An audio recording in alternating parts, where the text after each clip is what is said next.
خب به پایان رج 33 رسیدیم. آخرین ادغام 6 تایی رو انجام دادم، یه زنجیر زدم و حالا باید بست بزنم به سومین زنجیره از پای بلند اول. بازم این بافت رو انجام میدیم، یه پای بلند میبافیم، یه پایه ادغام و یه پای بلند بعد از ادغام روی قسمت گندمی. 5 تا زنجیره میزنیم. تو فضای 5 زنجیره 3 تا پای بلند میبافیم.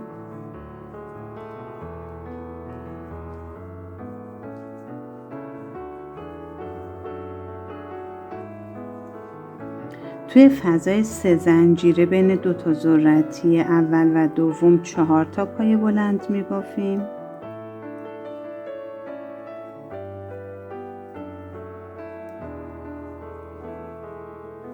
از اینجا قرینه است، دوباره 4 تا توی این فضا باید پای بلند بافته بشه.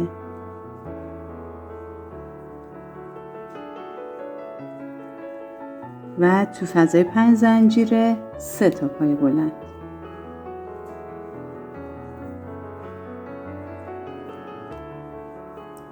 2 و 3. درسته؟ 5 تا زنجیره میزنیم.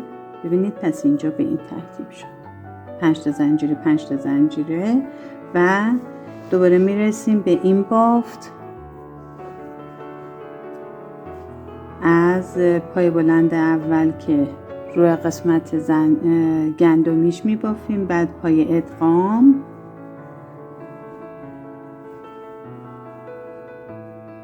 که بافتیم. خب ببینید الان توی این قسمت کار نگاه کنید، اینجا ما یه پای بلند باید ببافیم مونده و اینجا یه دونه مونده و اینجا این بافتای این وسط رو کاری نداریم. پس ما باید روی این پای بلند اول یه پای بلند نیمه، روی این پای بلندم یه پای بلند نیمه ببافیم و با هم ادغام کنیم. پس من نخ میندازم دور قلاب و یه پای بلند نیمه روی پای بلند اول میبافم، یه نخ رو نگه میدارم، دوباره نخ میندازم و از گندمی پای بلند بعدی هم یه پای بلند نیمه، این 3 تا نخ رو با هم یکی میکنم. درسته؟ بعد دوباره میریم سراغ پایه ادغام و پای بلند بعدی و به همین ترتیب، درست مثل ابتدای فیلم. یعنی دوباره اینجا 3 تا پای بلند، 4 تا پای بلند، 4 تا پای بلند، 3 تا پای بلند و 5 تا زنجیره. دوباره میریم این قسمت که بعد این 2 تا پای بلند رو باید با همدیگه ادغام کنیم. ببینید کم کم این فرم اینجا داره شکل میگیره، اینجام که بسته شد. درسته؟ ببافید تا انتهای رج 34. برگردیم و برای بست انتهای رج ادامه کار رو ببینیم. خب رسیدیم به انتهای رج 34. من آخرین پای ادغام رو بافتم و تا اینجا که آموزش رو دادیم به این صورت بودش که قرار شد این پایه و پایه بعدی به صورت پایه های نیمه ادغامی انجام بشه. ما پایه اول رو که به صورت پایه بلند بافتیم، درسته؟ پس باید به این صورت عمل کنیم که نخ میندازیم دور قلاب، پایه آخری رو یه پایه بلند نیمه میبافم و از این پایه بلند بعدی که به صورت 3 زنجیره بود قلاب رو وارد سومین زنجیره میکنم، نخ میگیرم و این نخ رو از 2 تای دیگه خارج میکنم و به این صورت این بسته میشه و دقیقاً همین حالتی میشه که توی قسمت قبل بافته بودیم. بعد یه زنجیره میزنیم. الان توی شروع رج 35 باید به این ترتیب عمل کنیم که دور این پای ادغاممون، این پای اولو که بافتم ادغام کردم، دور این پای ادغام و پای ادغام پایه بعدیمون باید 2 تا پای کوتاه نیمه ببافیم و ادغام کنیم. پای کوتاه نیمه به این ترتیب بودش که من نخی دور قلاب نمیگیرم، به همین صورت قلابو میبرم زیر پایه ادغام، یه نخ میگیرم و بازم قلاب رو میبرم زیر پایه بعدی و یه نخ میگیرم. 3 تا نخ دور قلاب، اینا رو با هم یکی میکنم. این شد پایه کوتاه نیمه که به صورت ادغام در بود. خب 3 تا زنجیره میزنیم. توی فضای 5 زنجیره یه دونه پای بلند میبافم. دور تمام این پای بلندا میشه 4 تا 4 8 میشه 14 تا. دور تمام اینا پای بلندای برجسته از پشت باید ببافیم به این ترتیب. یعنی قلاب رو میبریم پشت پایه و از پشت نخ میگیریم، میشه پای بلند برجسته از زیر یا از پشت. به این صورت من این نوع ببافم، این 14 تا رو برگردم و ادامه کار رو آموزش بدم. خب این 14 تا پای بلند برجسته از زیر رو بافتم به این ترتیب و درست مثل ابتدای رج یه دونه پای بلند باید توی فضای 5 زنجیره ببافم و 3 تا زنجیره میزنم. و حالا برای این قسمت کار ببینید اینجا ما یه پای بلند داشتیم، یه پای ادغام، یه پایه ادغام کوتاه که حالا کوتاه نیمه رو که ادغام کرده بودیم، یه پایه ادغام و یه پایه بلند. به این پایه کوتاه ادغام وسطی کاری نداریم. ما الان باید روی این پایه ادغام و این پایه باید پایه کوتاه های نیمه برجسته از رو ببافیم و با هم ادغام کنیم. پس نخی دور قلاب نمیندازم، قلاب رو میبرم زیر پای بلند، یه نخ میگیرم، این شد پای کوتاه اول. قلاب رو زیر پای ادغام میبرم، یه نخ میگیرم، پای کوتاه دوم، پای کوتاه نیمه دوم. بعد دوباره میرم زیر پای ادغام، یه نخ میگیرم و دوباره زیر پایه بلند یه نخ میگیرم. ببینید سرجم ما 5 تا نخ دور قلاب داریم که یه نخ میگیریم و کلش رو با هم یکی میکنیم. دوباره 3 تا زنجیره میزنیم مثل این سمت کار و به همین ترتیب بافت رو انجام میدیم. توی فضای 5 زنجیره یه پای بلند و دور تمام پای بلندا یه پای بلند برجسته از زیر میبافیم. به همین ترتیب طبق این آموزش بافت رو انجام بدید که به انتهای رج 35 میرسیم و برای بست آخر رج برمیگردیم. خب به پایان رج 35 میرسیم. 3 تا زنجیره آخر رو که میزنم قرار شد تو این قسمت پایه بلند، پایه ادغام و پایه بلند رو با هم دیگه با پایه کوتاهای نیمه ادغام کنیم. پس قلاب رو میبرم زیر پایه بلند، یه نخ میگیرم و همون قلاب رو به همون شکل زیر پایه ادغام میبرم. اینجا مگه یادتون باشه من ابتدای رج پایه ادغام و پایه بلند رو با هم دیگه با پایه کوتاه نیمه ادغام کرده بودیم. پس این سرشو میگیرم، یعنی قسمت گندمیشو میگیرم، یه نخ میکشم بیرون و از داخل بقیه رد میکنم. یه زنجیره میزنیم. خب شروع رج 36 به این صورته که من تو این قسمت ادغامی این پای ادغام باید یه دونه پای کوتاه ببافم، 4 تا زنجیره میزنم و از زنجیره پایین این پایین ترین زنجیره 4می یه دونه پای بلند میبافم. این فضای 3 زنجیره رو رها میکنم. روی این پای بلند روی فضای 5 زنجیره بافته بودیم، روی گندمیش یه پای کوتاه میبافم، 4 زنجیره و قلاب رو وارد پایین ترین زنجیره میکنم و یه پای بلند میبافم. روش بافتمون به همین شکله. دوباره این 2 تا پای بلند برجسته از پشت رو رها میکنم، روی سومی یه پای کوتاه میبافم و 4 تا زنجیره میزنم و از زنجیره پایین یه پایه بلند میبافم. 2 تا پایه رها میشه. پایه بعدی پایه کوتاه میزنم، 4 تا زنجیره، از زنجیره پایین یه پایه بلند میبافم. دوباره 2 تا پایه رد میشه. پایه سومی رو یه پایه کوتاه میزنم، 4 تا زنجیره میزنم، از زنجیره پایین یه پایه بلند. پس روش بافتمون به همین شکله. 2 تا رو رد میکنم، اینم به همین صورت.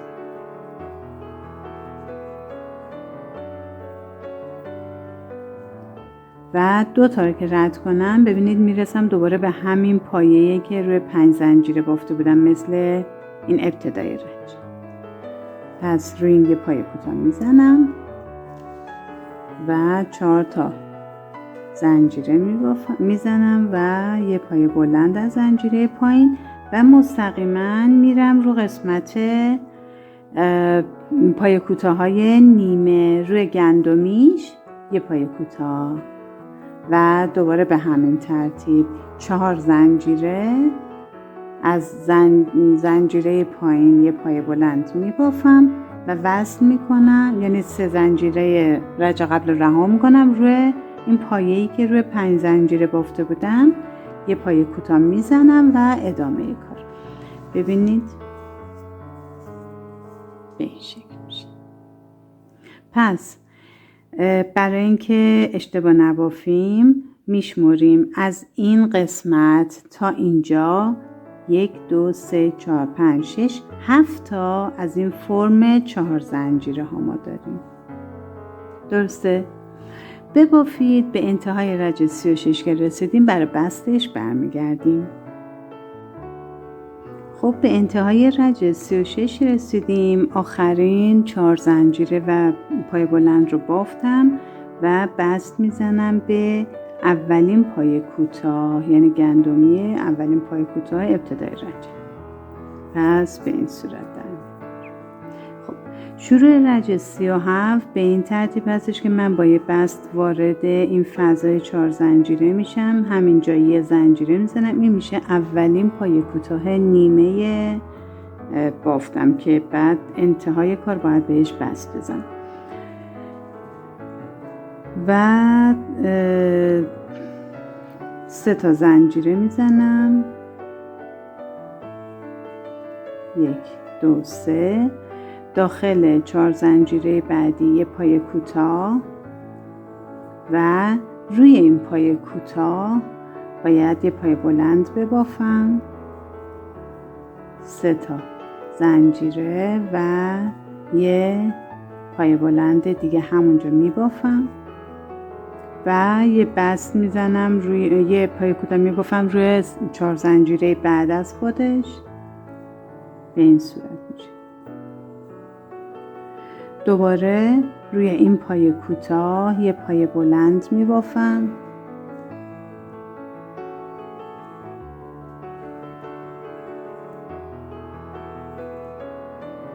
سه تا زنجیره و دوباره دور همین پای کوتاه یه پای بلند دیگه میبافم. میرم داخل فاز 4 زنجیره یه پای کوتاه، یه پایه بلند، 3 تا زنجیره و قرینش رو حالا انجام میدم. یه پای بلند و یه پای کوتاه. ببینید به این شکل میشه.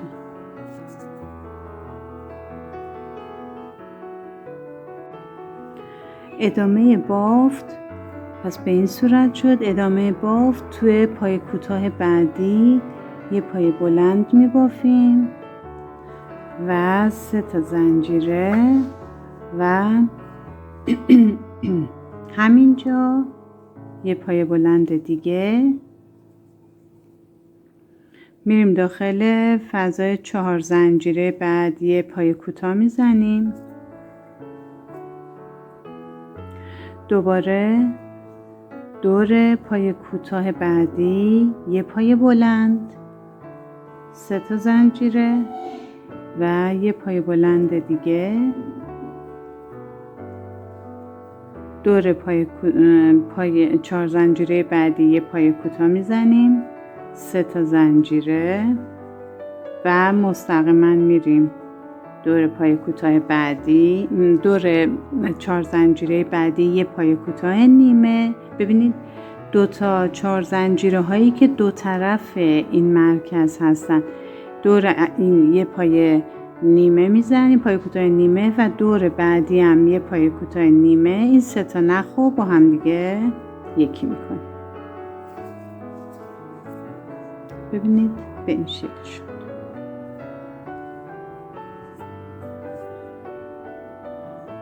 به همین ترتیب دوباره اینجا ما 3 تا زنجیره داشتیم، شروع بافت، یعنی دقیقا مثل همین سمت عمل میکنیم. 3 تا زنجیره میزنیم و اینجا یه پای کوتاه و بافت رو ادامه میدیم، یعنی اینجا پای بلند، 3 تا زنجیره پای بلند، دوباره به اینجا یه پای کوتاه میزنیم. این قسمت 3 تا پای بلند، 3 تا زنجیره پای بلند، توی این قسمت یه پای کوتاه، یه پای بلند، 3 تا زنجیره، یه پای بلند و یه پای کوتاه و ادامه کار مثل فیلم. ادامه بدید. به انتهای رج 37 میرسیم و بست آخر رج رو میزنیم. به آخر رج 37 رسیدیم. 3 زنجیره آخر رو که زدم، این قرار شد این قسمت 4 زنجیرمو و این با هم دیگه ادغام بشه توسط 2 تا پای کوتاه نیمه. پس قلابو واردش میکنم، یه نخ میگیرم، این بعدیرم که بافته بودم تو ابتدای رج، پس قلابو میندازم داخل گندمیش، نخ میگیرم و همین نخو از این 2 تا حلقه رد میکنم. اینجا یه زنجیره میزنم. رج 38 رج آخرمون هستش. ما الان توی این قسمت باید روی فضاهای 5 زنجیره، یعنی این فضای 5 زنجیره و اینجا بافت ادغامی انجام بدیم با پای سوبل. ببینید برای اینکه بتونید تشخیص بدید، شما این رج رو نگاه کنید که ما پای بلند برجسته از پشت بافتیم، یه حالت گندمی ایجاد کرده. امتداد همین رو ما باید بافت انجام بدیم. این سمت هم همینطور، این قسمت روی 5 زنجیره، رو قسمت 5 زنجیرهش باید بافت انجام بدیم. پس کار رو به این صورت شروع می‌کنیم که 3 بار نخ دور قلاب میندازیم. پس گفتیم امتداد این گندمی ها رو میگیریم، یعنی ببینید من الان اینو باید بکشم بالا، اینو میگیرم بالا، پس 3 تا نخ میندازم دور قلاب، دور این زنجیرم 5 زنجیرم باید پای سوبله ببافم، پای سوبله نیمه، 2 و 3 نخ آخرش رو نگه میدارم، دوباره 3 تا نخ دور قلاب میندازم. گفتم امتداد این گندمی رو میگیرم، یعنی میشه اینجا یه پای سوبل نیمه دیگه هم این سمت میبافم، 3 تا نخ روی قلاب میمونه، 3 تا رو با هم دیگه یکی میکنم، میشه به این شکل. درسته؟ بعد میایم فضای 3 زنجیره‌ای رو که بعدش داریم، 3 تا پای کوتاه میبافم،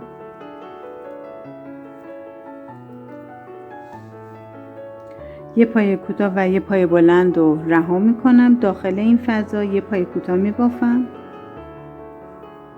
3 تا زنجیره و پیکوت و یه پای کوتاه دیگه. به این صورت میشه.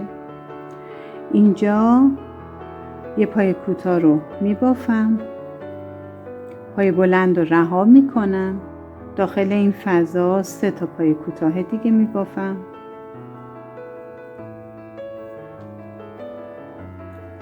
پای بلند رها میشه، پای کوتاه رو گندمیش یه پای کوتاه بافته میشه، پای بلند رها میشه، وارد این 3 زنجیره وسط میشم، 2 تا پای کوتاه میبافم، 3 تا زنجیره میزنم، از دیواره پای کوتاه میگیرم و یه پیکوت درست میکنم و 2 تا پای کوتاه دیگه توی همین فضا میبافم. ببینید بافتمون به این ترتیب شد. این سمتم قرینه همینه، یعنی ما اینجا اول این پای بلند رها میشه، اینجا یه پای کوتاه میبافیم، این پای بلند رها میشه، اینجا دقیقاً مشابه این 3 تا پای کوتاه میبافیم، این پای کوتاه و پای بلند رها میشه، اینجا یه پای کوتاه میبافیم، 3 زنجیر پیکوت میکنیم، یه پای کوتاه دیگه میبافیم، دقیقاً قرینه اینه، پای کوتاه پای بلند رها میشه و اینجا 3 تا پای کوتاه میبافیم، یعنی میشه دقیقاً قرینه اینجا. و بعد به اینجا که رسیدیم 3 تا پای کوتاهی که بافتیم 3 تا نخ دور قلاب میندازیم و میایم با این 5 زنجیره و این 5 زنجیره بافت ادغامی با پای سوبل انجام میدیم، دقیقاً مشابه اینجا. من اینو میبافم تا انتهای رج و برای بست آخر رج برمیگردم. به انتهای رج 38 رسیدیم. بعد از اینکه این 3 تا پای کوتاه رو بافتم باید بست بزنم به گندمی بالای پایه ادغام، یه زنجیره میزنیم و پایان از این قسمت، چون من با نخ مکرمه میبافم باید از این قسمت ببرم و نوکش رو بسوزونم که نخم باز نشه، شکافته نشه و بعد از پشت نخو مخفی میکنم. خب این ماندالام تموم شد. خیلی ماندالای زیبایی، البته یه مقدار پرکار بود، نخ زیادی هم برد ولی خیلی زیبا و لذت بخش بود. من چند مدت دیگه آموزش سوزن کشی رو روی یه ماندالا میذارم تو کانال و اینکه بخاردهی همچنین و اتصال به حلقه رو که شما بتونید بعد از بافت ماندالاهای زیباتون اونا رو به حلقه وصل کنید و بتونید ازش استفاده بکنید. انتهای فیلم آموزش بعدیمو اعلام میکنم که اگه تمایل داشتید برای بافت ماندالای جدید آماده باشید. امیدوارم از بافت من خوشتون اومده باشه، از آموزشم خوشتون اومده باشه، لذت ببرید از بافت. و یه توصیه‌ای که باید بکنم این که موقعی که در حال بافت هستید حتما تکیه بدید وگرنه عضلات دست و عضلات شانه‌تون انقباض پیدا میکنه و دچار درد میشه. ممنون از حمایتتون و خدا نگهدار.